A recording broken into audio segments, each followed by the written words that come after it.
By supply, অফিসে order by supply, এটা সম্ভব হবে না। আপনাকে এই বিষয়টি শিক্ষা নিয়ে এই কথা মাথায় রেখে হজে যেতে হবে, যে হজ মানেই কষ্ট, এখানে কষ্ট করতে আসছে। আবার অনেক ভাই বলে হ্যাঁ 6 লাখ টাকা দিছি, 7 লাখ টাকা দিছি, ট্রাভেল এজেন্সি দেখাই ছাড়বো, এই দেশে গেলে অবস্থা খারাপ। একজন তো এমন গরম হয়েছে আমি দেখেছি, হজ আবার করবো, তারপরে এর মারবো মিনাতে, মানে এত ক্ষিপ্ত হয়েছে যে হজ নষ্ট হইলে হবে। আবার যত অভিযোগ আইসা আমাদের কাছে বলে হুজুর কি করবো। তাদেরও কিছু অবহেলা আছে, বা নতুন যারা ট্রাভেলস এজেন্সি, এরা অভিজ্ঞতার অভাবে অনেক কিছু সার্ভিস ঠিক মতো দিতে পারে না।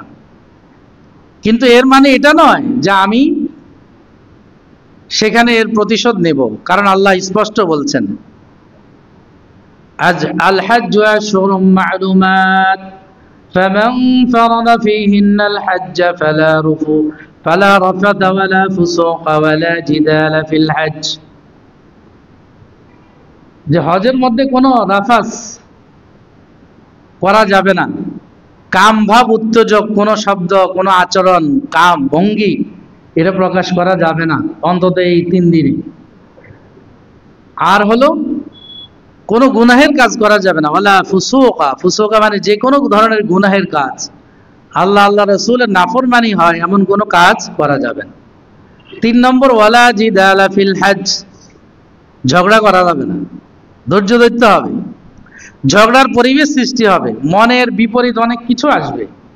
এরপরও তো অনেক আরাম হয়ে গেছে, যারা একদম ভিআইপি প্যাকেজ নিয়ে যায় তাদের জন্য এনি টাইম গাড়ি রাখা হয়, নিচে হোটেলের নিচে গাড়ি রাখা আছে, যে কোনো জায়গায় যেতে পারে, যে কোনো খাবার সে ইচ্ছা করলে খেতে পারে। কতটা আরামদায়ক হয়েছে, এটা বাসা বাড়ি থেকেও আরামদায়ক হয়ে গেছে, হয়েছে না? এরপরও যেহেতু বিভিন্ন রঙের, বিভিন্ন ভাষার, বিভিন্ন গোত্রের, বিভিন্ন স্বভাবের লোক একসাথ হচ্ছি, ঝগড়া ঝাঁটির একটা পরিবেশ পরিস্থিতি আসবে, এটা আল্লাহ জানেন আমাদের উপর হজ ফরজ করার আগেই। এই জন্য আল্লাহ তাআলা সেখানে আমাদেরকে ব্রেক দিয়ে দিয়েছেন, ওয়ালা জিদালা ফিল হজ, খবরদার হজে ঝগড়াঝাটি করা যাবে না। তার মানে ঝগড়ার পরিবেশের একটা পরিস্থিতি সৃষ্টি হতে পারে, এটা আল্লাহ জানেন। সে কারণে আল্লাহ তাআলা একদম হার্ড ব্রেক দিয়েছেন যে ওয়ালা জিদালা ফিল হজ, হজের মধ্যে কোনো ধরনের ঝগড়াঝাটির সম্মুখীন হলেও সেটা এড়িয়ে যেতে হবে। তা আমিও তো তাদের মতো সাধারণ একজন হজি হিসাবে গেছি, এরা মনে করছে যে আমি হইলাম ট্রাভেলস লোক, যত অভিযোগ যত কিছু সব আমার সামনে কয়, ওদেরকে পায় না। তা আমি একদিন ঘটনাচক্রে মিনায় যাওয়ার পর থেকে আরাফা, মিনা, মুজদালিফা নামাজের দায়িত্বটা আমাকে দিছে, কারণ আমি শেষে গেছি, আমি মুকিম, অন্যরা সবাই মুসাফির। তো মুকিম হওয়ার কারণে নামাজের দায়িত্ব আমার। এরা মনে করছে যে আমি ট্রাভেলস লোক, অথচ আমি তো এদের মতো একজন হাজি। তো সব অভিযোগ সব কথা শুধু আমার সামনে কয়, সরাসরি কইতে পারে না। আমি তো বুঝছি যে না, এদেরকে বুঝে দিতে হবে যে আমিও তাদের মতো একজন হাজি। এই অভিযোগ আমারও আছে, কিন্তু আমি বলছি না। কেন বলছি না? শরীয়তের নির্দেশের কারণে, আল্লাহর হুকুমের কারণে। পরে আমি একদিন আসরের নামাজ জামাত শেষ হওয়ার পরে দাঁড়িয়ে সকলকে বললাম তাঁবুর মধ্যে, আমিও আপনাদের মতো একজন হাজি, সুবিধা অসুবিধা আমারও ফিল করছি, মানে আমারও হচ্ছে, আমি অনুভব করছি, কিন্তু এটা এই পরিবেশে নয়। আপনারা মনে করেন আমরা এই শরীয়তের বিষয়গুলি বলি ট্রাভেল সালাদের প্রতি আপনাদের নমনীয় ভাব যেন প্রকাশ হয়, এই জন্য আপনারা যেন তাদের প্রতি সিম্প্যাথি নিয়ে থাকেন, এই জন্য এটা আপনারা মনে করেন। এই জন্য স্পষ্ট করে দিচ্ছি যে আমিও আপনাদের মতো একজন আছি। আমরা 7 জন ছিলাম আলেম, ঘটনাচক্রে এক ট্রাভেলসে একসাথে হয়ে গেছে। এর মধ্যে ওদের লোক ছিল মাত্র 1 জন, আর 6 জনেই আমরা সাধারণ হাজি। তো সমস্ত অভিযোগ সবর করতে হবে। এটা ঘর বাড়ি নয় যে যেখানে সেখানে আপনি ইচ্ছা করলে রান্না করে। আমাদের ঘর বাড়িতে তো সবসময় আমরা ইচ্ছা করে সবকিছু খাওয়া দাওয়ার রেডি পাই না, হয় না, বিভিন্ন সুবিধা অসুবিধার সম্মুখীন হই কি হয় না। সব কিছু আছে, ফ্রিজে মাছ আছে, গোস্ত আছে, গ্যাস নাই। কি সবর করি কি করি না? করি।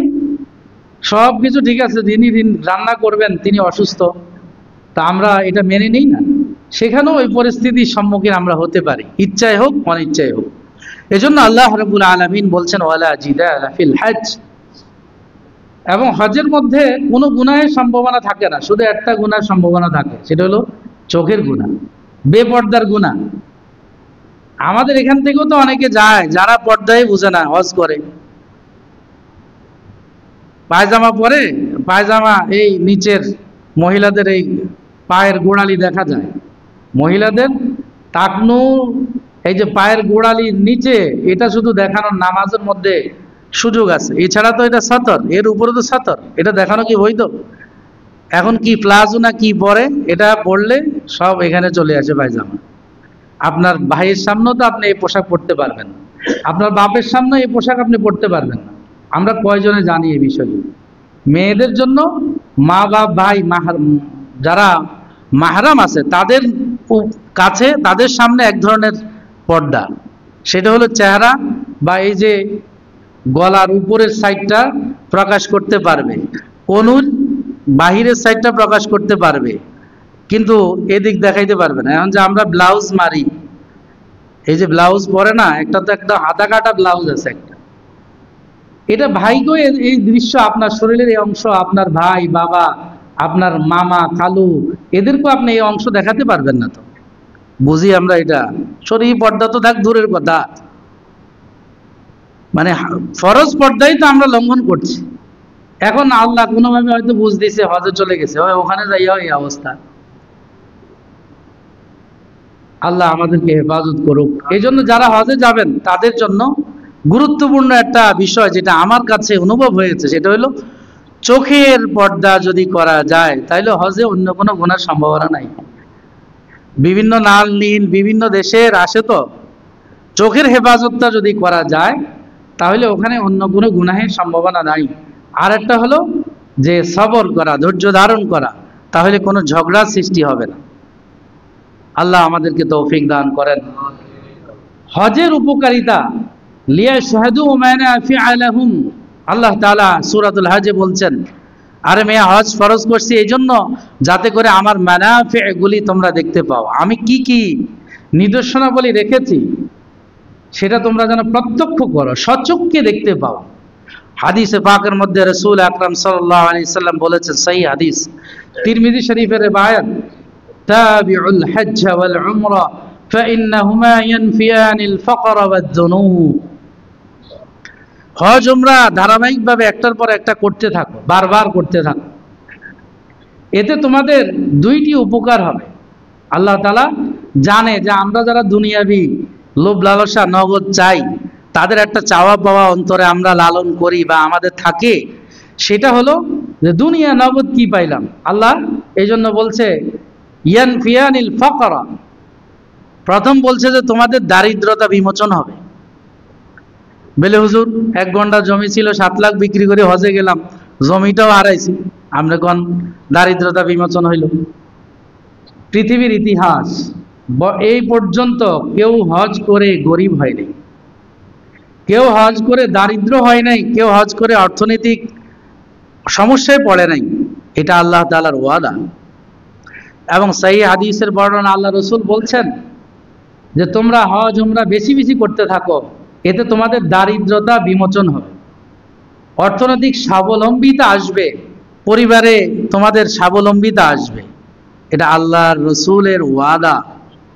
এটা সত্য হওয়ার মধ্যে 1% সন্দেহ নাই, 100 নাই, 001ও নাই, শতভাগ সত্য। যে কেউ যদি হজ উমরা, শর্ত হইল লিল্লাহ ওয়ালিল্লাহি আলান নাস, ওয়ালিল্লাহ। হজ উমরাটা এবারে নির্বাচন আসতেছে, হয়তো ফেয়ার নির্বাচন হবে, সামনে দিয়ে হাজি না লাগাইলে ভোট পাওয়া যাবে না, তাহলে ওয়ালিল্লাহি হয়নি। ওয়ালিল্লাহি আলান নাস হিজ্জুল বাইত, আল্লাহর জন্য হজ হইতে হবে, শর্ত আছে, নিয়তকে খালেস করতে হবে। ইন্নামাল আমালু বিন্নিয়াত ওয়া ইন্নামা লিমরিম মা নাওয়া ফামান কানাত হিজরাতুহু ইলাল্লাহি ওয়া রাসূলিহি ফাহিজরাতুহু ইলাল্লাহি ওয়া রাসূলিহি ওয়া মান কানাত হিজরাতুহু ইলাদ দুনিয়া ফায়ুসিবুহা। যে আল্লাহর জন্য হিজরত করবে, আল্লাহ সেই হিজরতের প্রতিদান তাকে দিবেন, আর যে দুনিয়া পাওয়ার জন্য করবে সে দুনিয়া পাবে। আবিমরাতিন ইয়ানকিহুহা, এই হাদিসেই আছে শেষে দিই, অথবা কোনো মহিলার বিবাহ করার জন্য তার সুন্দরের রূপে আকর্ষিত হইয়া হিজরত করছে, যে সে আমেরিকা থাকে এই জন্য আমি এখন আমেরিকা যাইতেছি, কেন মদিনায় থাকে তা মদিনায় যাচ্ছি, মক্কায় থাকে বিয়ে করা উদ্দেশ্য, আল্লাহর জন্য হিজরত করা উদ্দেশ্য না, তাহলে সে কোনো লাভ পাবে না। এই জন্য আল্লাহ তাআলা প্রথমেই লাগাই দিয়েছেন ওয়ালিল্লাহ, আল্লাহর জন্য হজ করতে হবে। এই জন্য প্রথম নিয়তকে খালেস করতে হবে, একমাত্র আল্লাহর সন্তুষ্টির জন্য আমি হজ আদায় করছি, ওমরা আদায় করতেছি। তাহলে আল্লাহ রাব্বুল আলামিনের এই ওয়াদা আপনার জন্য আছে অবশ্যই শতভাগ, যে আল্লাহ রসুল বলছেন যে তাবিউল হজ্জ ওয়াল উমরা ফাইন্নাহুমা ইয়ানফিয়ানিল ফাকর ওয়াদ দুনুব, প্রথম বলছেন দারিদ্রতা বিমোচন হবে। এই জন্য হজ করে আসেন, দেখবেন অর্থনৈতিক টানাটানি থাকবে না। অর্থনৈতিক টানাটানি ওই সমস্ত লোকদের বেশি যারা ব্যাংকে লোন করে, এরা কোনোদিন বাইর হইতে পারে না। যারা ব্যাংকের সাথে ট্রানজেকশন করে, সুদি লেনদেনে অভ্যস্ত, এদের সারা জীবনেই টান টান থাকবে। শুধু খেলায় টান টান উত্তেজনা নয়, এদের সারা জীবনের মধ্যেই অস্থিরতা থাকবে। আমি আপনাদেরকে একটা মৌলিক কথা বলে রাখছি, যারা ব্যাংকের সাথে সুদি প্রয়োজনে অপ্রয়োজনে বিলাসিতার জন্য সুদি লেনদেন করেন, এটা আপনাদের ট্রেডিশন হয়ে গেছে, যে ব্যবসার নতুন প্রজেক্ট মানি 100 কোটি টাকা ব্যাংক থেকে নাও, টাকা থাকলো সরকারের ট্যাক্স ফাঁকি দেওয়ার জন্য ফ্ল্যাট কিনতে চাইলো, সেখানেও আপনি করেন, কার লোন নেন, হোম লোন নেন, কোনো লোন আপনার বাদ নাই। আপনি জিন্দিগি তো স্বাচ্ছন্দ্যে জীবন করতে পারবেন না, টেনশন, ঘুমাইতে গেলেও টেনশন, আগামী মাসে কিস্তি করতে কি দিবে, কথা বোঝেন না? এই জন্য সুদে কোনোদিন জড়াবেন না। ব্যবসা ছোট হোক, আস্তে আস্তে করেন, বড় হবে। এবং বহু মানুষ ছোট ব্যবসা করে বড় বিগম্যান হয়েছে, এটা আমার কাছে প্রমাণ আছে। এই জন্য সুদই লেনদেন থেকে বাঁচি থাকেন। অনেকেরই ধারণা, বুঝুন এই জমানায় বুঝি সুদ থেকে বাঁচা সম্ভব। আমরা তো বাঁচতেছি, আমাদের তো কোনো 4 পয়সাও লোন নাই। হাজারো লক্ষ উলামায়ে কেরাম এদেশে আছে যাদের 4 পয়সাও লোন নাই। আপনাদের চেয়েও বেতন, আপনাদের চেয়েও ইনকাম তাদের কম, অনেক কম, যেটা আপনারা শুনলেও হাসবেন। এই জন্য টেনশন মুক্ত জিন্দিগি যদি চান এবং স্বাচ্ছন্দ্যের জিন্দিগি যদি চান, তাহলে সুদি লেনদেন থেকে বাঁচবেন। এটা আমার একটা সারা জীবনের জন্য আপনাদেরকে একটা নসিহত, মনে রাখবেন। একদম কোনোভাবে এটাতে জড়াবেন না, ইনশাআল্লাহ আল্লাহ বরকত দিবেন। এরপরে যেটা আল্লাহ তাআলা বলছেন, রাসূল আকরাম সাল্লাল্লাহু আলাইহি সাল্লামের ওয়াদা, সেটা হলো গুনাহ মাফ করে দিবেন। এটা আল্লাহর ওয়াদা, রাসূলের ওয়াদা।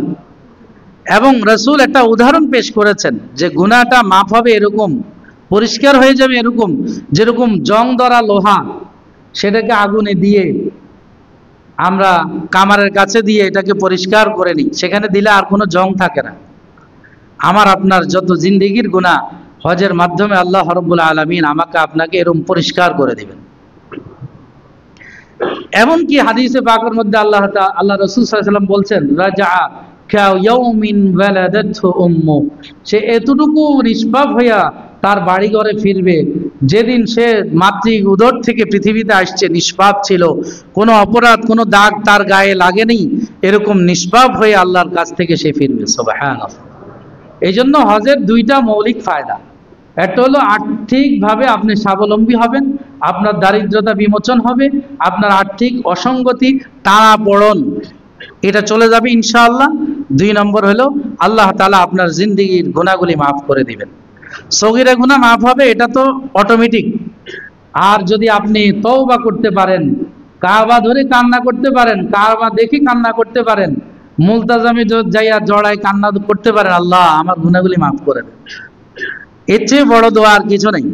যদি আল্লাহর থেকে গুনাহ মাফ করে নিয়ে আসতে পারেন, যতগুলি দোয়া কবুল হওয়ার জায়গা আছে সমস্ত জায়গাগুলিতে শুধু গুরুত্বপূর্ণ অন্য দোয়ার সাথে সাথে প্রধানতম দোয়া করবেন, আল্লাহুম্মা গফিরলি, আল্লাহ আমাকে ক্ষমা করে দেন, আল্লাহ আমাকে ক্ষমা করে দেন। আপনি যদি তওবা করে আসতে পারেন, তো আপনার সমস্ত কবিরা গুনাহ আল্লাহ মাফ করে দিবেন। আপনি এমনভাবে ফিরে আসবেন যেন আজকে সদ্য প্রসূত শিশুর মতো আপনি নিষ্পাপ হয়ে ফিরে আসছেন। আল্লাহ আমাদেরকে তৌফিক দান করেন। যারা এখনো হজের নিয়ত করেন নাই, করে ফেলান। 26 সালে নিয়ত করে ফেলেন।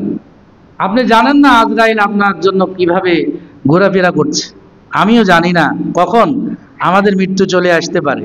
জোয়ান বৃদ্ধ আবাল বৃদ্ধা বনিতা বৃদ্ধ বৃদ্ধা, কারো জন্যই সুনির্দিষ্ট কোনো টাইম নাই যে আমি বৃদ্ধকালেই মরব, আমার 60 বছর হইলেই মারা যাব, রিটায়ার করলে মারা যাব, এমন কোনো চুক্তিপত্র কি আপনাদের সাথে হয়েছে?